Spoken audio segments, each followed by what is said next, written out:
Okay, hello and welcome to Teach Online TV. My name is Tyler Basu and I'm here with Ian Moyse, who is joining me from all the way from the UK today. He's a good 8 hours ahead of me at the moment. He is an expert on cloud technology, social selling, personal branding. He was actually rated the #1 social influencer in cloud in 2015 and 2016. He was also awarded the Sales Director of the Year in the UK by the Institute of Sales and Marketing. And so today we're going to talk really about how to use social media in a strategic way to get into conversations with people who are potential customers for your business and potential students for your online courses. And so, Ian, thank you so much for joining us. It is a pleasure to speak with you today. You're welcome, and thanks for the opportunity to be on here as well. So, Ian, I know I gave away just a couple of the accolades there, but if you could just elaborate on what it is you do and how you got into this field, first of all. Sure. So, in simple terms, I've been in sales virtually all of my career in technology sector, and I've seen sales, the dynamics changing, the biodynamic is changing. People, the internet. I was in this when mobile phones were really big, and before the internet was around, that you couldn't research everyone and everything before you saw them. So you'd see a rep, and you say, "Tell me about what you've got," and that's the old world, right? It's changed. We're never going back. So I've evolved into social media by accident more than anything, in terms of slowly, of LinkedIn initially, but trying to figure out how to use it, and I got dragged in a little bit here. I'm always looking for those what I call, it's been used before, marginal gains. What are those things I can do that someone else isn't? What are those things that I can do to be ahead of the game?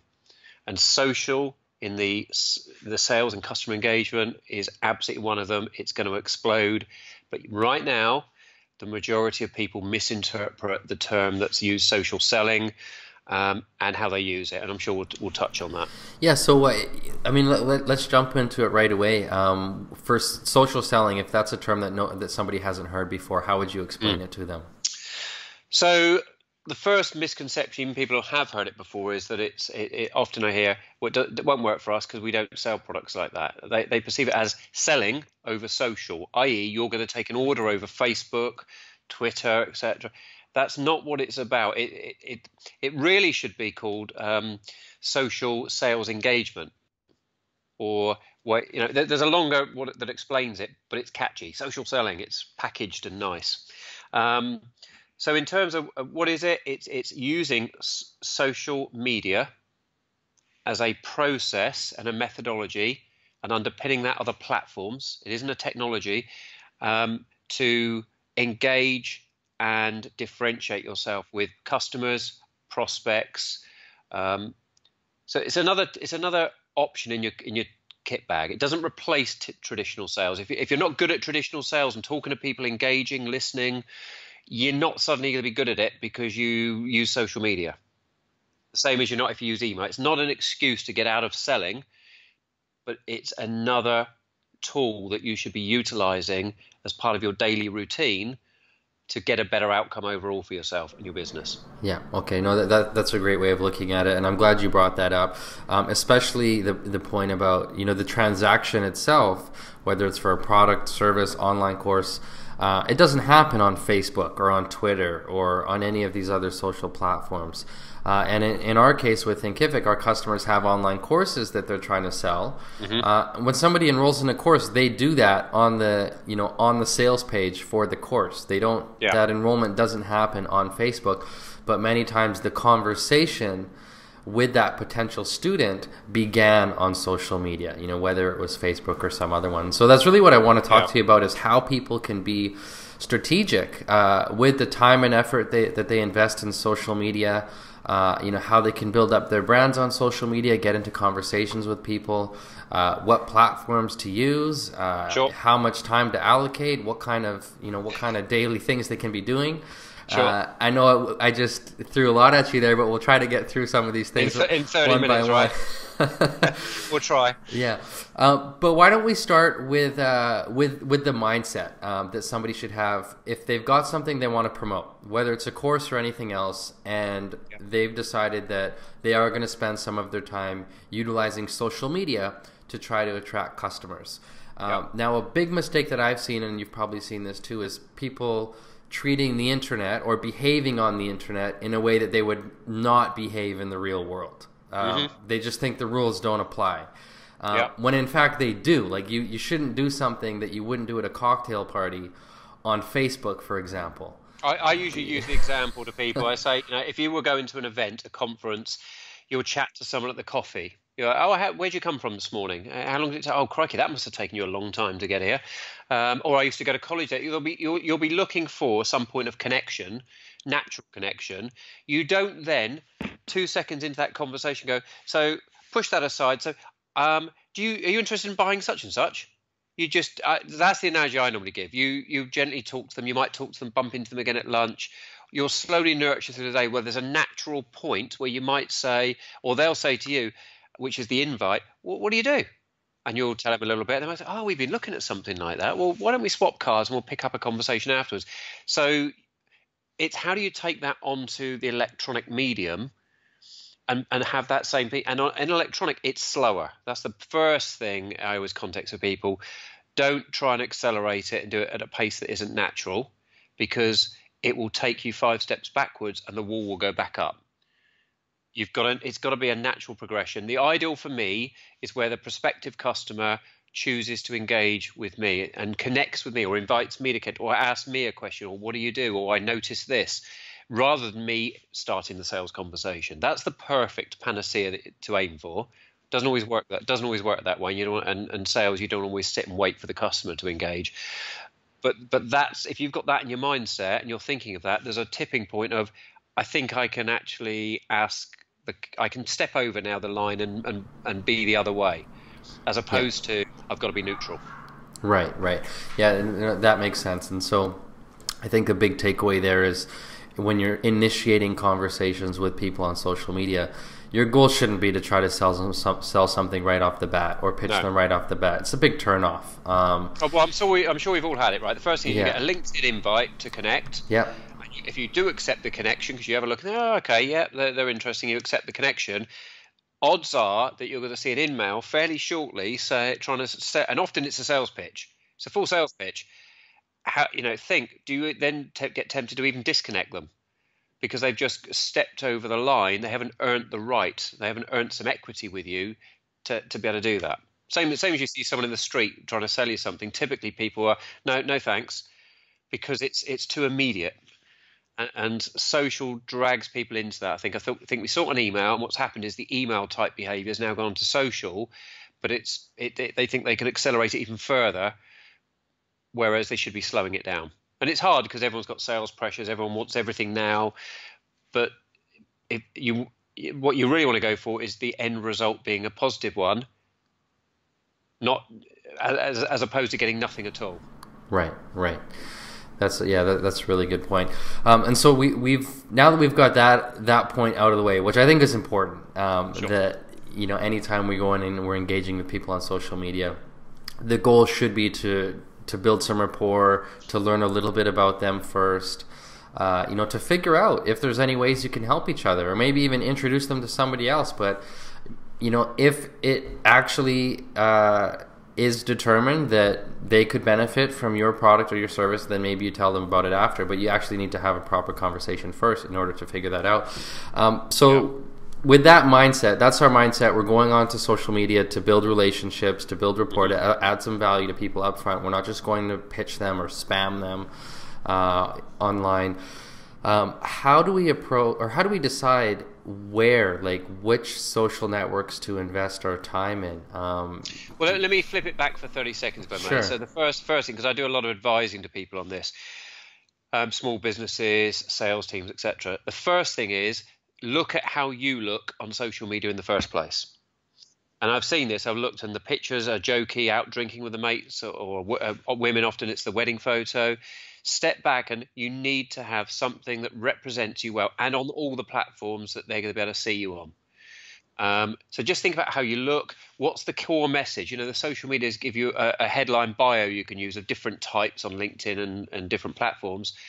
What is the message that you can put there that clearly positions what you are? If you're a training company in certifications for food handling, make sure it's very clear what you do.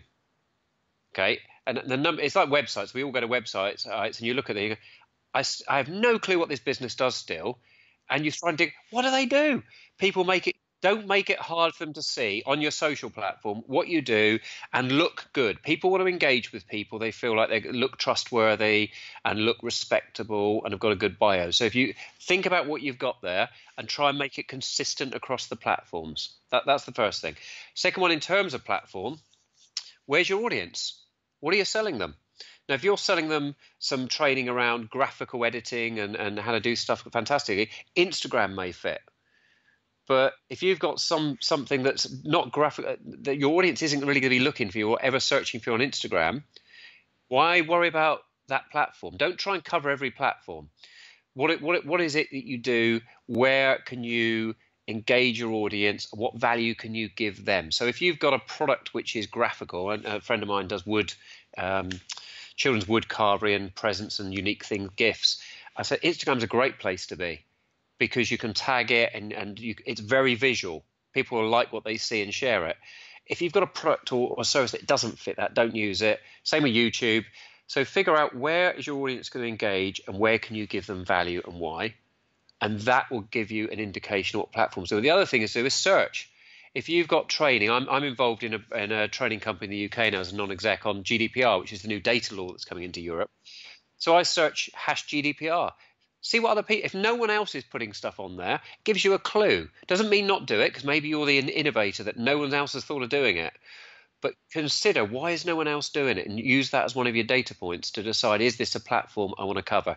Because covering all the platforms and doing it well, you can use automation tools, but takes more effort. Right. And if 80% of your audience is going to come from a particular platform, put 80% of your effort into being good on that platform. Mm-hmm. Okay. Now, you brought up two really good points, and just to recap, so before we're even reaching out to people, let's take a look at our own profiles first. Let's make sure there's consistency across, wherever we've got our profiles set up, whether that's Facebook, Twitter, LinkedIn, or other social media. Make sure that regardless of which profile somebody landed on or which page somebody landed on, if we're a company, there's a consistency there. They know who we are, what we do. We look professional.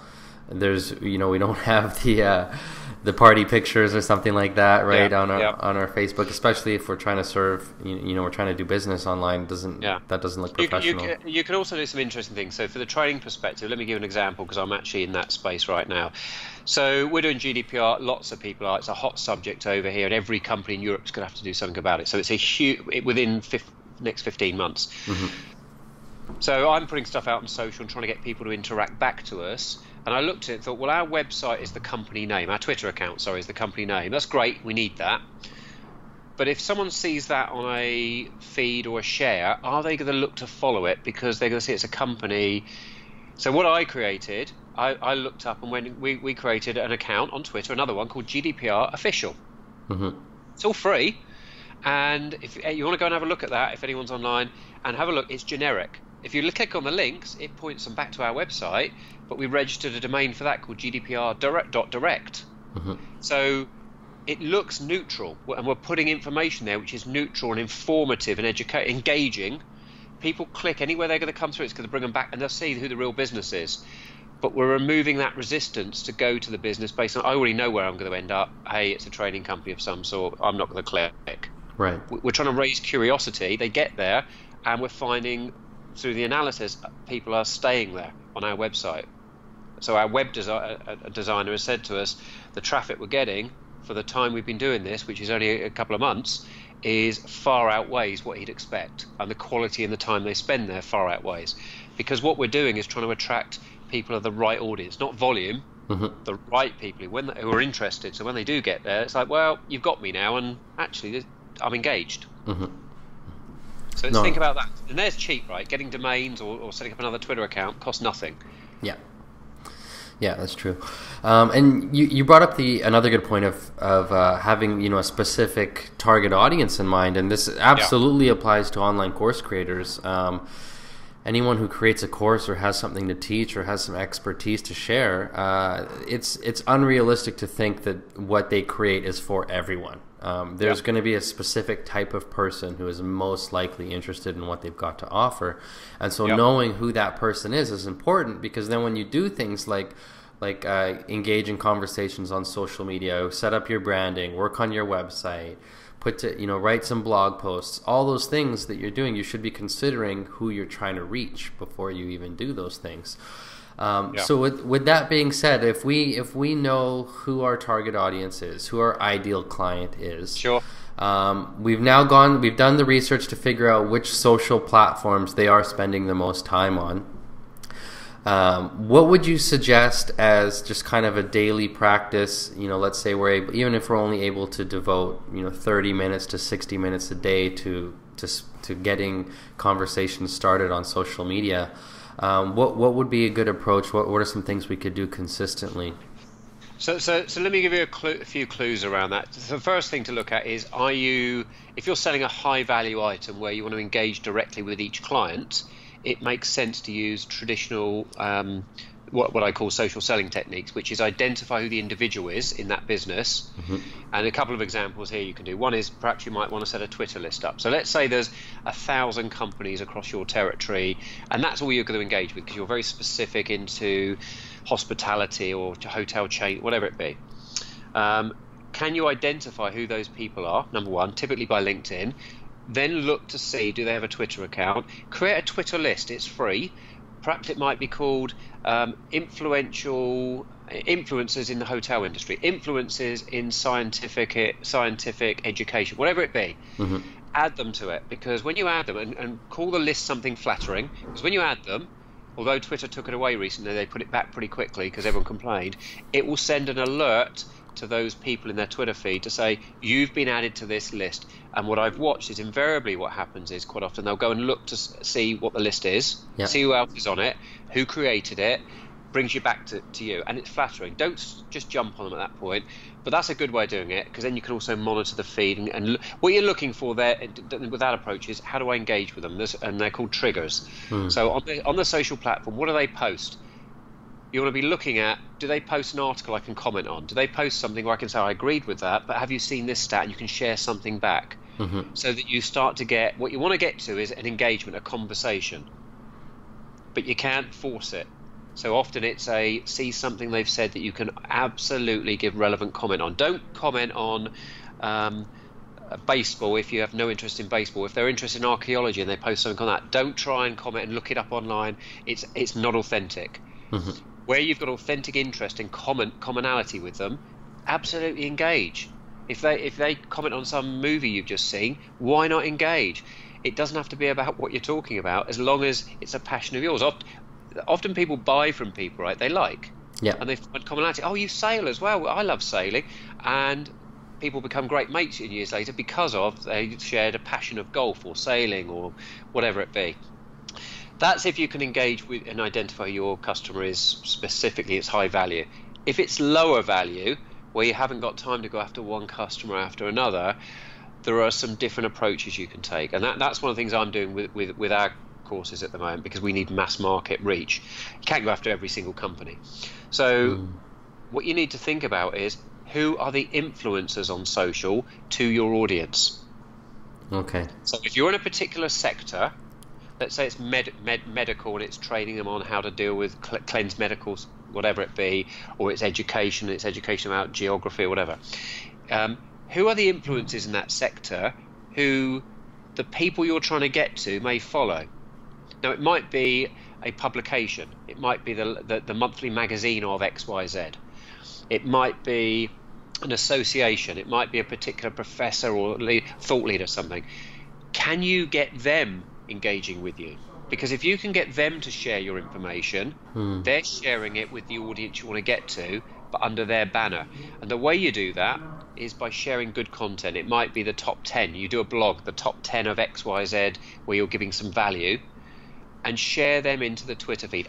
Put the @ symbol of the person there. It may not work first time, but start sharing good content. Identify who the influencers are and do that. So I've had content about what we're sharing shared by reporters on the BBC who report on technology, by industry influencers, etc., by magazines who've shared it and they've got 400,000 followers. So the fact they've shared it on their Twitter feed, I've just potentially reached 400,000 followers who read IT publication for free. So it's thinking about, how do I get to the people I want to get to? It may not be directly. And the beauty about social is, if you do it right and you give some value, often you'll find some interesting people will help you along your way. But if you push something out which is a blatant advert, come and buy this, it's 20% off, it's unlikely people will share it on, because it feels like, well, I'm getting commercially engaged now. Yeah. They will share something they feel is value to their audience. Yeah. So you got to think, have a look at what they're sharing. Have a look at what other things, who else they're sharing. It often gives you clues, and you can create a piece of content or do an online bit of research or something that will get you out there. And often that will drive people to follow you because they saw it shared by that person, and now they're seeing your own tweets and your own LinkedIn posts, and often it will drive traffic back to you. It's a bit of a game, but it's figuring out, how do I play this game cleverly, as opposed to just the old route of marketing, which is just create something and blast it out wide and push. This is about engagement rather than push, and that's the real subtle difference with social. Yeah, no, that's a really good point. And I like the approach of, depending on what your offer is. Like, if you've got, let's say, a high-priced offer where maybe the goal is only a couple of clients per month, let's say, then you can probably go and one-on-one engage in conversation with one potential client at a time on a daily basis, let's say. And then on the flip side of that, if you've got something that is maybe inexpensive or meant for mass market, then instead of trying to you personally reach mass market, you just connect with the bridge between you and the mass market, which is the influencers, the big companies, the publications and so on, where they've got those large followings. You do something with them, you engage with them, share some content with them, or comment on their stuff, and then naturally, if you've got something of value, they could share that with their audience. So I think it's good to understand which approach to take, just depending on what your offer is. I find often if someone's small, it doesn't have a marketing budget at all, often it's certainly not big, how do you do market? How do I get my message out to the mass market? You can't do it. It's a money game. But with social, if you think it through and you don't become salesy, pitchy, but you give value. And often I write blogs which are educational, informative, but the agenda is to draw them back to have a look what else I've done, or to come to the link. But you've got to give value first. You've got to get them to want to engage back with you, but it's low cost. It's effort, but often you can do it. If it's a small business owner of this, you can do it sat in front of the TV out of work hours, because you don't have to be doing it when the customer's there. Yeah. So let's say that somebody decides that they're going to make this a part of their routine. They're going to allocate some time each day to have a presence on the platform where they know their target audience is. They're going to engage in conversations. In my mind, this is kind of a long-term approach. Like, we shouldn't expect overnight results. But do you think that, is there any kind of point or any kind of time frame where we should decide whether or not to keep doing that, or maybe if our approach isn't working, or should we change platforms? Like, in your experience, how long does it take from the time that we start trying to plant these seeds of building relationships to then actually getting, drawing clients and customers from those efforts? So, as I've described in the one I'm involved with, it can be quite quick. I've got the benefit, I've been doing this a number of years, so I know a lot of the shortcuts and tricks.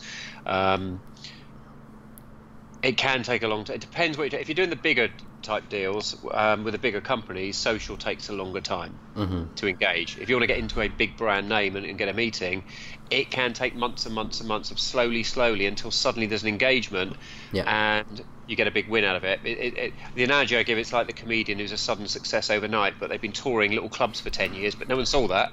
Right, it's a little bit like that. But what you can do is work smart. So there's a number of things you can do using tools, and the beauty of this is there's so many little tools and freebies on the internet. So examples I'd give to people are, one, you don't have to be posting all the stuff at the exact time. So if people aren't aware of this, go and get something like Buffer. You can use it certainly to a certain degree for free. You can schedule your social postings ahead. So you can on a Monday decide I'm going to spend a couple of hours on a weekend putting the social post for the week in, and I can schedule it for the week. The second thing is, don't be afraid to post the same thing more than once. I see a lot of people, creating content, it takes so much time. I created this blog, but now I'm trying to do another one. How many times do you post the first one? I've seen this with businesses, and they don't realize, post it again. If you post it 3 times on Twitter in a day, no one's going to complain. Think of TV advertising. Yeah. Right? They will advertise 500 times in a week, but you didn't see all 500. You might have seen it 3 times. Because it's a transient, it's a moving goal. It's there. If it's not in your feed, you look at it now, it's gone. They're not going to go back and scroll through their feed 4 days ago to see when you posted it. So don't be scared to post a blog once a day for a week and post it at different times, because you'll pick different people will spot it and see it. And if someone sees it twice, you ain't going to get any complaints. The other thing to think about with this is, in using the tools, is how do you look in going to market? You can look with today's, I'm going to give a hint to the audience in a second, you can make your content look incredibly professional very cheaply, and I do this. So if you have a look at my feed, or if you look at what I described, GDPR.direct, etc., or look at my YouTube channel under my name, you'll see some really neat videos and animations. There's multiple sites. One I use is called Fiverr. Come across it, fiverr.com. There's a squid. You can go on there and say and have a look at the samples of videos and say, I'd like my logo and my web address in that video, and I'll do it for $5. Yeah. Some are a bit more expensive, but you can get some incredible social content, quality of graphics done, a logo done, one for Halloween, or different animations, wondrous stuff done very, very cheaply. Don't have to learn the tools yourself. It costs you cents, pennies, and it will make your social feed and your engagement with people different. So I'm working on some at the moment, some humorous ones, some comedy ones, fake adverts and stuff, but they're going to might cost me a bit more. Might cost me $30 or $40 US, but it's still nothing in terms of I can afford that personally. I don't need a marketing budget. And you've then got a library of things to use to make yourself look more engaging for someone to look at, because the world is social. And also think about the age of your audience. If you're dealing with millennials, they've got very short attention and want things graphical, not text. So address it that way. Yeah. You can do a lot of this really cheaply and easily because of the tools that are available out there. So Fiverr is a great place to get inexpensive design work done, graphics for blog posts, video animations, and so on. You mentioned Buffer as well for scheduling. Are there any other, maybe 1 or 2 other of your most commonly used tools when it comes to social media? I'm always looking for new little neat ones. So a good one that you can use is called Bitly, Bitly. Yeah. What that will allow you to do is schedule to multiple social platforms other people's blog content. So for example, if I do this on Cloud, and you can put conditions in. The wondrous thing is you can put conditions in to exclude if it includes a hashtag or an @ symbol of a competitor. You can say only do 1 of these a day from that blog. So if they post 10, I'll only share 1. You can set all the rules up.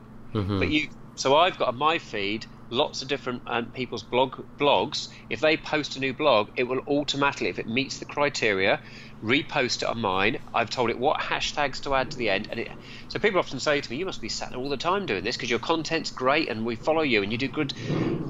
I'd say 60-70% of what I've done is automated. I've spent time setting up the automation to make sure it gives the right stuff in the right format, but people think I'm doing it manually because I've spent time prepping it. But so take some time initially, but it saves me time now every single day. So there's lots of tricks like that you can do. And that's actually a good way to add some value to a potential influencer or organization that you're trying to build a relationship with, you're trying to engage with, is to share their stuff, share their content with your audience. I mean, if you do that enough times, they'll probably notice, and it helps you build up a bit of reciprocity there. And I'm glad you brought up the word automation. And there are so many tools, and you've mentioned some of them that help us schedule content, share things on social media. And I think that a big takeaway is that automation is great on social media for those types of tasks, for scheduling your content, for being really efficient with your time, for reposting your content more than once, sharing it more than once, sharing it on other platforms.